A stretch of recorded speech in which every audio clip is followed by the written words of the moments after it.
rasmi Toshkent aeroportidamiz. Bakuga uchib ketyapmiz. Misol Ismailov vrachimiz yonlariga bir oy oldin ko'rishgan edi. Operatsiya qilib sog'liq ayollarni ko'rsatmoqchi edi. Shunga ketyapmiz. Xudo xolasa ertaga ko'rishamiz. Misol Ismailov kutyapmiz.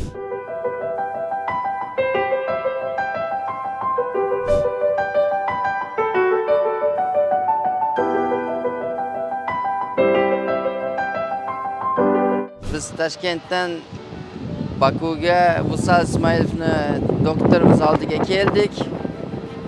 Xudo xolasa dushanba kuni ko'rishamiz Vusal Ismailov bilan.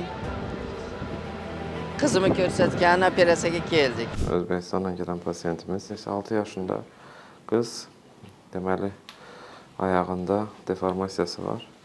Ayağı aşağı basan əzələsi itələ işləmir. İçəri itələyən əzələsi işləmir. Digərləri yaxşı işləyir. Ona görə ayağında deformasiyası var. Peskalkaniyoz. Ben O'zbekistondan keldik. Qizimni o'ng oyog'i tomiri issiq chiqib, oyog'i ishlamay qolgan edi. Tomirlari jarohatlanib, biz Instagramdan Vusal doktorni topdik.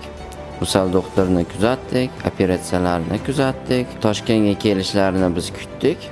Toshkentga kelishdi. Biz bir oy oldin Toshkentda uchrashdik. Vusal doktor bilan u yerda gaplashdik. Qizim oyoqlarini ko'rishdi. Operatsiya qilish kerak deyishdi. Operatsiya kunini belgiladik. Operatsiya qilishni aytishdi. Operatsiya qildirdik. 2,5 soat operatsiya davom etdi. Operatsiyadan chiqdi qizim. Qizim oyoqlari yaxshi, panjalari ishlayapti.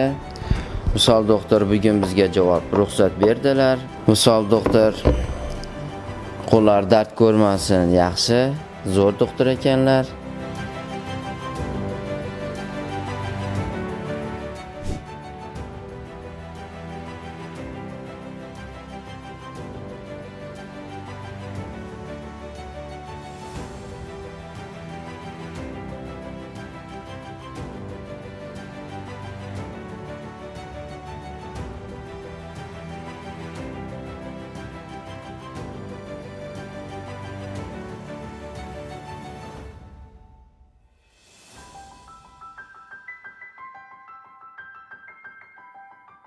Biz Baku shahridan keldik hozir. Vrachimiz Vusal Ismailovning oldiga borgan edi. Qizalog'imiz oyog'ini operatsiya qildirgani. Ular dard ko'rmasin, qizalog'im oyoqlarini operatsiya qilib berishdi. Hozir yaxshi, xudo xolasa, barmoqlar qimirlayapti, qizim. Rahmat. Doktordan rahmat.